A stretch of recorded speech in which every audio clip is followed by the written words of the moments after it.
ಚಾರಧಾಮ ಅಮರನಾಥ ಮತ್ತು 12 ಜ್ಯೋತಿರ್ಲಿಂಗಗಳ ದರ್ಶನ ಮಾಡಿದ ಕೆಂಪಯ್ಯ ಹಿರೇಮಠ್ ದಂಪತಿಗಳು ಪುಣ್ಯವಂತರು. ವೀರಭದ್ರ ಶಿವಾಚಾರ್ಯ ಶ್ರೀಗಳು ಮಾನವನ ಜೀವನದಲ್ಲಿ ಧಾರ್ಮಿಕವಾಗಿ ಜೀವನ ಸಾಗಿಸಿ ಜೊತೆಗೆ ಹಿಂದೂಗಳ ಪವಿತ್ರ ತೀರ್ಥಕ್ಷೇತ್ರಗಳಾದ ಚಾರಧಾಮ ಅಮರನಾಥ ಮತ್ತು 12 ಜ್ಯೋತಿರ್ಲಿಂಗಗಳ ದರ್ಶನ ಮಾಡಿಕೊಂಡು ಪುಣ್ಯ ಸಂಪಾದಿಸಿ ಮೋಕ್ಷ ಮಾರ್ಗ ಕಂಡುಕೊಳ್ಳುವುದು ಪುಣ್ಯದ ಕೆಲಸವಾಗಿದೆ. ಇಂಗ್ಳಿ ಗ್ರಾಮದ ಕೆಂಪಯ್ಯ ಹಿರೇಮಠ್ ದಂಪತಿಗಳು 3 ತೀರ್ಥಕ್ಷೇತ್ರಗಳನ್ನು ಪೂರ್ಣಗೊಳಿಸಿ ಧನ್ಯರಾಗಿದ್ದಾರೆಂದು ನಂದಿಕುರುಳಿಯ ಶ್ರೀ ವೀರಭದ್ರ ಶಿವಾಚಾರ್ಯ ಮಹಾಸ್ವಾಮಿಗಳು ಅಭಿಪ್ರಾಯಪಟ್ಟಿದ್ದಾರೆ.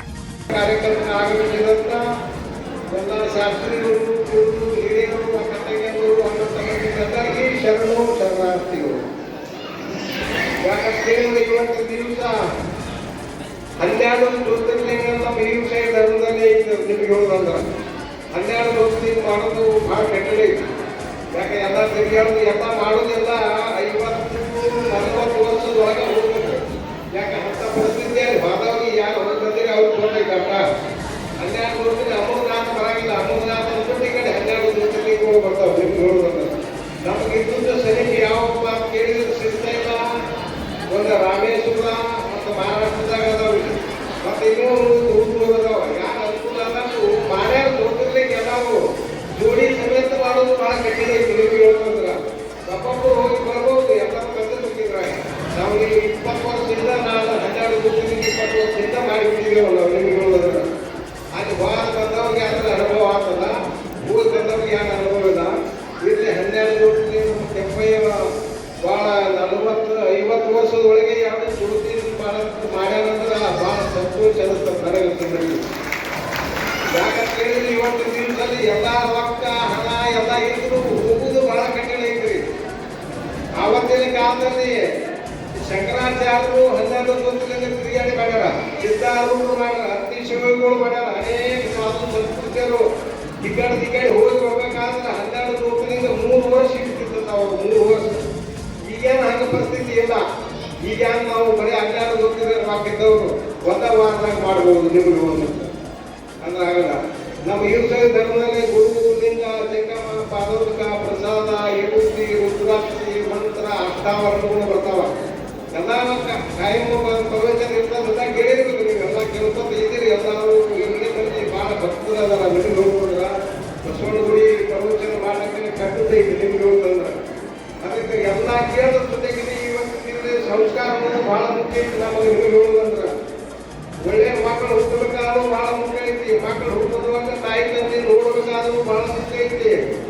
ಅದ್ರ ಬಗ್ಗೆ ಮತ್ತು ಮನುಷ್ಯನ ಜನ್ಮದಲ್ಲಿ ಏನಪ್ಪ ಅಂತ ಕೇಳಿದ್ರೆ ನಾವು ಏನು ಗಳಿಸಿದ್ರು ಎಲ್ಲ ಇಲ್ಲೇ ಬಿಟ್ಟು ಹೋಗುವಾಗೂ ಏನು ತಂದಿಲ್ಲ, ಹೋಗುವಾಗೂ ಏನೋ ಇಲ್ಲಿಲ್ಲ. ಮಧ್ಯದಲ್ಲಿ ಎಲ್ಲ ತರಗತಿ ಗಳಿಸಬೇಕಂದ್ರೆ ನಮಗೆ ಮನಸ್ಸಿಗೆ ಸಮಾಧಾನ, ಶಾಂತಿ, ನೆಮ್ಮದಿ ಅನ್ನೋದು ಪ್ರತಿಯೊಬ್ಬರಿಗೆ ಇರಬೇಕಂತ ಒಂದು 5 ನಿಮಿಷ ನೀವು ಎಲ್ಲ ಮನೆಗಳು ಕಟ್ಟಿ ಇರ್ತೀವಿ. ದೇವ್ರ ಪೂಜೆ ಕಟ್ಟಿ ಇರ್ತೀವಿ. ಅದು ಒಂದು 5 ನಿಮಿಷ ಜಳಕ ಮಾಡಿ ಒಂದು 5 ನಿಮಿಷ ಜಪವನ್ನು ಮಾಡಬೇಕು. ನೀವು ನನಗೆ ಹೇಳಿದ ಅವರು ಇತ್ತೀಚೆಗೆ ಚಿಕ್ಕೋಡಿ ತಾಲೂಕಿನ ಇಂಗ್ಳಿ ಗ್ರಾಮದ ಬಸವೇಶ್ವರ ಮಂದಿರದಲ್ಲಿ ವೇದಮೂರ್ತಿ ಕೆಂಪಯ್ಯ ಬಸಯ್ಯ ಹಿರೇಮಠ್ ಮತ್ತು ಅವರ ಧರ್ಮಪತ್ನಿ ಲತಾ ಕೆಂಪಯ್ಯ ಹಿರೇಮಠ್ ದಂಪತಿಗಳು ಚಾರಧಾಮ ಅಮರನಾಥ ಮತ್ತು 12 ಜ್ಯೋತಿರ್ಲಿಂಗಗಳ ದರ್ಶನ ಮಾಡಿಕೊಂಡ ಬಂದ ಪ್ರಯುಕ್ತ 12 ಜ್ಯೋತಿರ್ಲಿಂಗ ದೇವರ ಪೂಜಾ ಕಾರ್ಯಕ್ರಮದ ಉದ್ಘಾಟನೆ ಕಾರ್ಯಕ್ರಮದ ದಿವ್ಯ ಸಾನ್ನಿಧ್ಯ ವಹಿಸಿ ಮಾತನಾಡುತ್ತಿದ್ದರು. ಎಲ್ಲ ಕಡೆ ರುದ್ರಾಕ್ಷರ ಎಲ್ಲ ಕಡೆ ಎಲ್ಲ ಹಿಂದೂ ಪೂಜೆ ಮಾಡೋದು ಭಾಳ ಕಠಿಣ ಐತಿ. ಆ ಮಂತ್ರ ಬರುವುದ ಭಾಳ ನಮ್ಮ ಕಠಿಣ. ಬಾಯ ಸುರಾಯ ಅನ್ನೋದು ಭಾಳ ಕಠಿಣ ಐತಿ. ನಿಮ್ಗೆ ಹೋಗುದಂದ್ರೆ ರೈತರಿಗೆ ಹೆಂಗಾಗೇನಂತ ಕೇಳಿದ್ರೆ ನೀವು ಒಟ್ಟ 5 ಸಲ ಅಂದ್ಬಿಟ್ಟು ಮುಂಜಾನೆ ಒಂದು 5 ಸಲ ಅಂದ್ಬಿಟ್ಟು ಸಂಜೆಗೆ ಮಕ್ಕಳು ಒಂದು 5 ಸಲ ಅಂದ್ಬಿಟ್ಟು ಸಾಕು. ನೀವು ಮಾಡ್ತಕ್ಕಂಥದ್ದು ಧರ್ಮ ಹೆಂಗೈತಿ. ನಮ್ಮ ಧರ್ಮದಲ್ಲಿ ನಾವು ಮಾಡ್ತಕ್ಕಂಥ ನಿತ್ಯ ಕಾರ್ಯದಲ್ಲಿ 5 ಸಲ ಮಾಡೋಂತ ಏನೋ ನಾವು ಪಾಪಗಳು ತಪ್ಪಿದ್ದೇ ಆಗಿರ್ತಾವ. ಆಗಿಲ್ಲ ಅಂತ ನಾವೆಲ್ಲ ಎಷ್ಟೋ ಸಾಯ್ತಾವ ಕಾಲಾಗ. ಅಷ್ಟು ಜಪಜನ ಮಾಡಿದ್ರೆ ನಮ್ಮ ಅಂದಿನ ಪಾಪನ ನಿವಾರಣೆ ಮಾಡುವಂಥ ಶಕ್ತಿ ಈ ಭೂಮಿ ಶಿವದಲ್ಲಿ ಐತಿ. ನಿಮ್ಗೆ ನೋಡೋದ್ರ ವಾರ ಮಾಡ್ಯಾರ ಎಲ್ಲ ಥರ ಹನುಮಂತ ಈ ಶನಿವಾರ ಹೋಗ್ಬೇಕು, ನಮ್ಮ ಬಸವಣ್ಣ ಹೋಗ್ಬೇಕು, ಮಂಗಳವಾರ ಎಲ್ಲನೂ ಹೋಗ್ಬೇಕು. ಅನೇಕ ದೇವರು ಪರಂಪರೆ ಹಾಕಿ ಪಟ್ಟದ ನಮ್ಮ ಪರಂಪರೆ ಹಿಂದೆ ಹಿರಿಯರ ಭಾರತೀಯ ಸಂಸ್ಕೃತಿ ಐತಿ. ಸನಾತನ ಧರ್ಮ ಎಷ್ಟು ಮುಖ್ಯ ಅಂದ್ರೆ ಯಾರಿಗೆ ಎಷ್ಟು ಜಗತ್ತು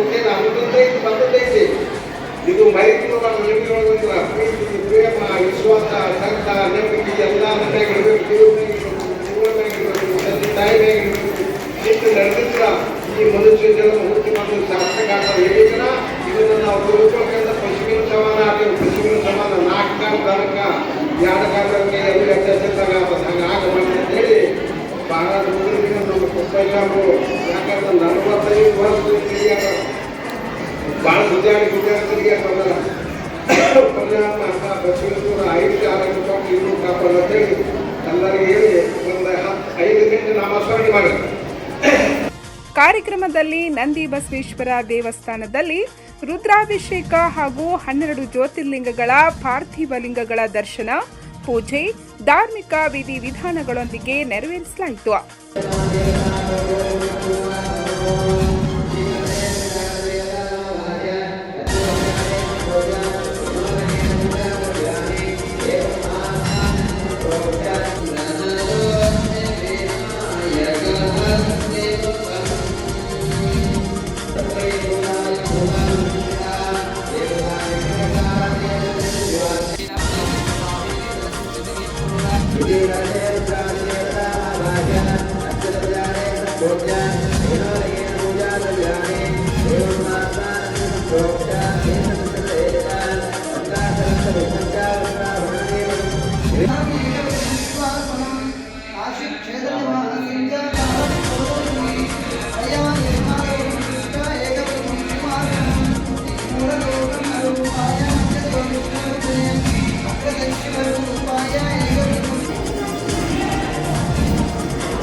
Okay.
ಧಾರ್ಮಿಕ ವಿಧಿವಿಧಾನಗಳನ್ನು ಯಡೂರಿನ ಅಣ್ಣಯ್ಯ ಶಾಸ್ತ್ರಿಗಳು ಹಾಗೂ ಮಹಾಲಿಂಗಯ್ಯ ಶಾಸ್ತ್ರಿಗಳು ನೆರವೇರಿಸಿದರು.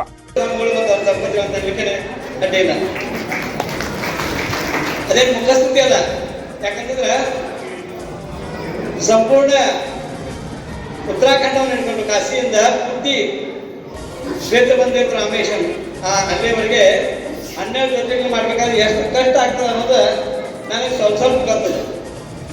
ಯಾಕಂದ್ರೆ ನಾನು ಶ್ರೀಶೈಲದೊಳಗೆ 15 ದಿವಸ ಅಥವಾ 1.5 ತಿಂಗಳ, ಆಮೇಲೆ ಕಾಶಿ ಒಳಗೆ 1.5 ತಿಂಗಳ, ಹರಿದ್ವಾರೊಳಗೆ 15 ದಿವಸದಿಂದ ಬಂದು ನಮಗೆ ಆ ಜ್ಯೋತಿರ್ಲಿಂಗ ದರ್ಶನ ಮಾಡಿಸ್ಕೊಳ್ಬೇಕಾದ್ರೆ ವಶೀಲೆ ಬಾಳೆ ಬಂತು.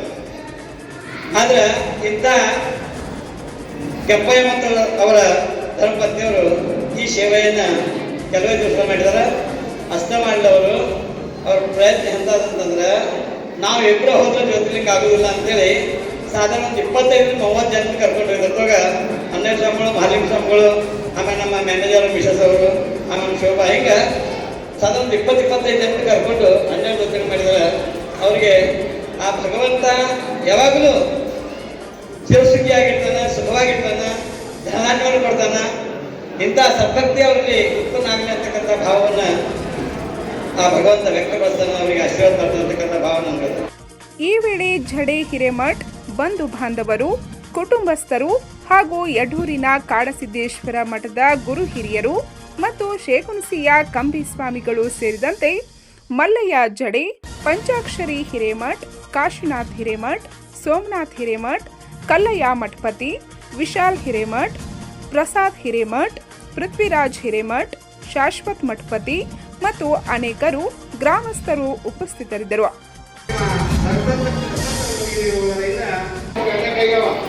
ಮನೆಗೊಳಗೆ ಮನೆಗೊಳಗೆ ತಯಾರು ಮಾಡಿ ಅಡಿಗೆ ಊಟ ಮಾಡಿದ್ರೆ ನಮ್ಗೆ ಯಾರು ಬರಂಗಿಲ್ಲ. ಈಗ ಧಾಬಾಗೊಳಗೆ ನಾವು ಹೋಗಿರಲಿಲ್ಲ, ಶರೀರ ಕಡೆಗೆ ಧಾಬಾ ಗುಡ್ಡಕ್ಕೆ ಅನೇಕದವ್ರು ಜನಕ್ಕೆ ಕಂಡು ಬಿದ್ದಿದೆ. ಅವ್ರು ಮನೆ ನಡಿಗೆ ರುಚಿ ಹತ್ತೋದು, ನಮಗ ಮನೆ ನಡಿಗೆ ಯಾರಿಗೆ ರುಚಿ ಹತ್ತೋದು. ಅದಕ್ಕೆ ಅವ್ರನ್ನ ತಿಳ್ಕೊಂಡು ನೀವು ನಾವು ಆರೋಗ್ಯದಿಂದ 100 ವರ್ಷ ಬದುಕಿ ಬಾಳಬೇಕಾದ್ರೆ ನಾವು ಒಳ್ಳೆ ಆಹಾರ ಊಟ ಮಾಡಿ ಒಳ್ಳೆ ಆರೋಗ್ಯ. ಅಮರನಾಥಕ್ಕೆ ಹೋಗಿ ಬಂದವ್ರ ಪರಿಸ್ಥಿತಿ ಏನಂತಂದ್ರ ಅಮರನಾಥ, ಅಲ್ಲಿ ಹೋಗಿ ಬಂದು ಉಳಿದು ಅಂತಂದ್ರೆ ಅಮರನಾಥ ಆಗ್ಬಿಡ್ತಾನವ. ಅಲ್ಲಿಂದ ಹೋಗಿ ಬರ್ಲಿಲ್ಲ ಅಂತಂದ್ರೆ ಅವ ಮರಣನಾಥ. 2 ಅಕ್ಷರದಾಗ ಅದರ ಅರ್ಥ ಇದೆ, ಅಮರನಾಥ ಮತ್ತು ಮರಣನಾಥ. ಯಾಕಂತಂದ್ರ ಅಲ್ಲಿ ಹೋಗಿ ಬಂದವ್ರ ಪರಿಸ್ಥಿತಿ ಎಷ್ಟು ಕ್ರಿಟಿಕಲ್ ಇರ್ತದಕ್ಕೆ, ಅಮರನಾಥ ಗುಹೆ ದರ್ಶನ ಮಾಡಿ ಬರೋದಂದ್ರ ಪೂರ್ವ ಜನ್ಮದ ಪುಣ್ಯ ಇರಬೇಕಾಗ್ತದೆ ಆ ವ್ಯಕ್ತಿಗಳಿಗೆ. ಅಂದಾಗ ಮಾತ್ರ ಅಮರನಾಥನ ದರ್ಶನ ಆಗ್ತದೆ. ಅಮರನಾಥನ ದರ್ಶನ, ಗುಹೆ ದರ್ಶನ ಆದ್ರೆ ಸಾಕಾಗಿಲ್ಲ, ಅಲ್ಲಿ ಏನು ಪಾರಿವಾಳಗಳ ದರ್ಶನ ಆದ್ರೆ ಅಲ್ಲಿ ಪರಮೇಶ್ವರನ ದರ್ಶನ ಆದಂಗ ಆಗ್ತದೆ. ಸೊ ನಾವು ಆ ಸಮಯಕ್ಕೆ ಯಾವಾಗ ಹೋಗಿದ್ದು ಅಂದ್ರೆ ಸಾಯಂಕಾಲ 6:30-7 ಸುಮಾರಕ್ಕೆ ಹೋಗಿದ್ದು ನಾವು. ಅಮರನಾಥ ದರ್ಶನ ಸಮಯದಾಗ 6:30-7 ಆಗಿತ್ತು. 6:30-7ದಾಗ ಅಲ್ಲಿ ಎಲ್ಲ ಕತ್ಲಿರ್ತದೆ. ಅಂದ್ರೆ 5 ಗಂಟೆಗೆ ಕತ್ಲಾಗ ಸ್ಟಾರ್ಟ್ ಆಗ್ತದೆ. 5 ಗಂಟೆ ಕತ್ಲೆ ಆಯ್ತಂದ್ರ 7 ಗಂಟೆ ನಾವು ಹೋಗಿದ್ದು. ಅವಾಗ ಪಾರಿವಾಳ ದರ್ಶನ ಆಗ್ತಿದ್ದೋ ಇಲ್ಲ ಅನ್ನೋದು ನಮಗ ಕನ್ಫ್ಯೂಸ್ ಇತ್ತು ಕೆಳಗ. ಅಲ್ಲಿ ಇದ್ದಾಗ BSF ಯೋಧೊಬ್ಬ ಹೇಳಿದ್ದ, ನೀವು ಅಲ್ಲಿ ಗುಹೆ ನೋಡ್ತಿರ್ ಗೊತ್ತಿಲ್ಲ, ಅಲ್ಲಿ ಎಲ್ಲಿ ಏನ್ ನೋಡ್ತಿರ್ ಗೊತ್ತಿಲ್ಲ, ಬಟ್ ಪಾರಿವಾಳ ದರ್ಶನ ನಿಮ್ಗೆ ಆಯ್ತಂದ್ರ ಅಲ್ಲಿ ಅಮರನಾಥನ ದರ್ಶನ ಆದಂಗ ಅಂತೇಳಿ ಅವ್ನು ನಮ್ಗೆ ಹಿಂದೊಬ್ಬ ಹೇಳಿದ್ದಾರೆ. ಸೊ ಅದಕ್ಕೆ ನಮಗೇನಿಲ್ಲ ಅಮರನಾಥ ದರ್ಶನ ಆಗ್ತಿದ್ದೇವೆ, ಅಲ್ಲಿ ಬರೀ ಗುಹೆ ನೋಡಿ ಬರ್ತೇವೆ ಅಂತೇಳಿ ನಾವು ಕನ್ಫ್ಯೂಸ್ದಾಗ ಹೋಗಿದ್ವಿ. ನಾವೆಲ್ಲ ಹೋಗಿದ್ದು ಭಕ್ತಿಲೇನೆ ಹೋಗಿದ್ದೆವು. ಯಾಕಂತಂದ್ರ ಅಷ್ಟೊಂದು ಭಕ್ತಿಲೇ ಹೋಗಿದ್ದೇವೆ ಅಂತಂದ್ರೆ ನಮಗೆ ಅಮರನಾಥ ದರ್ಶನ ಆಗ್ತಿತ್ತು ಅನ್ನೋದು ನಮ್ಮಲ್ಲಿನೂ ಒಂದು ಇದನ್ನ ಇಚ್ಛಾಶಕ್ತಿ ಇದ್ದು. ಸೊ ಅಲ್ಲಿ ಹೋಗೋದ್ರೊಳಗನ 2 ಪಾರಿವಾಳ ದರ್ಶನ ಅಲ್ಲಿ ನಮಗೆ ಆದವು. ಸಾಯಂಕಾಲ 7 ಗಂಟೆ 7:30 ಸುಮಾರು 7:30 ಸುಮಾರ ಅಮರನಾಥ ದರ್ಶನ ಆಯ್ತಂತೆ. ಎಷ್ಟು ಭಾವುಕ ಆದ್ರೆ ಎಲ್ಲರೂ ಕಣ್ಣಾಗ ನೀರು ಆಟೋಮೆಟಿಕ್ ಬರಕ್ ಸ್ಟಾರ್ಟ್ ಆದ್ರು. ಯಾಕಂದ್ರೆ ಆ ಜಾಗದ ಪಾಸಿಟಿವ್ ಎನರ್ಜಿ ಹೆಂಗೆ ಅಂತಂದ್ರ ಅಲ್ಲಿ ಯಾವ ವ್ಯಕ್ತಿ ಹೋದನು ಅವ್ರ ಕರ್ಮಗಳೆಲ್ಲ ಕಳೀತಿರ್ತಾವ. ಆ ಕರ್ಮ ಕಳೆದಾಗ ಮನುಷ್ಯ ರಿಫ್ರೆಶ್ ಆಗ್ತಾನೆ. ಈಗ ಮೊಬೈಲ್ ಹೆಂಗ್ ರಿಫ್ರೆಶ್ ಆಗ್ತಿದ್ ಗೊತ್ತಿದ್ರಿ, ರಿಫ್ರೆಶ್ ಆದಂದ್ರೆ ಹೆಂಗ್ ಫಾಸ್ಟ್ ಆಗಿ ಕೆಲಸ ಮಾಡಕ್ ಸ್ಟಾರ್ಟ್ ಆಗ್ತಿದ್ದ. ಸೊ ಹಾಗಾಗಿ ಕೆಲಸ ಮಾಡಕ್ ಸ್ಟಾರ್ಟ್ ಆಯ್ತದಂದ್ರ ಮನುಷ್ಯಾಗ ಏನಾಗ್ತಿತ್ತಂದ್ರ ಸ್ವಲ್ಪ ಕೆಲಸ ಮಾಡಕ್ ಸ್ಟಾರ್ಟ್ ಆಯ್ತಂದ್ರೆ ಏನಾಗ್ತಿತ್ತಂದ್ರೆ ಆಟೋಮೆಟಿಕ್ ಆಗಿ ಕಣ್ಣಾಗ ನೀರು ಬರಕ್ ಸ್ಟಾರ್ಟ್ ಆದ್ರು. ಸೊ ಅಲ್ಲಿಂದ ದರ್ಶನ ತಗೊಂಡ್ಬಂದು ನಾವು ಮತ್ತೆ ರಿಫ್ರೆಶ್ ಆದ ನಂತರ ತೆಳಗೆ ಬಾಲ್ಟಾಲ್ ಅನ್ನೋದು ಒಂದು ಕ್ಷೇತ್ರ ಇದೆ. ಆ ಬಾಲ್ಟಾಲ್ ಕ್ಷೇತ್ರಕ್ಕೆ ಬಂದ ಕಾರ್ಯಕ್ರಮವು ಇಂಗ್ಳಿ ಗ್ರಾಮದ ಗ್ರಾಮಸ್ಥರಿಂದ, ಗುರು ಹಿರಿಯರಿಂದ ಹಾಗೂ ಮಿತ್ರ ಪರಿವಾರದವರಿಂದ ಯಶಸ್ವಿಯಾಗಿ ಸಂಪನ್ನಗೊಂಡಿತು.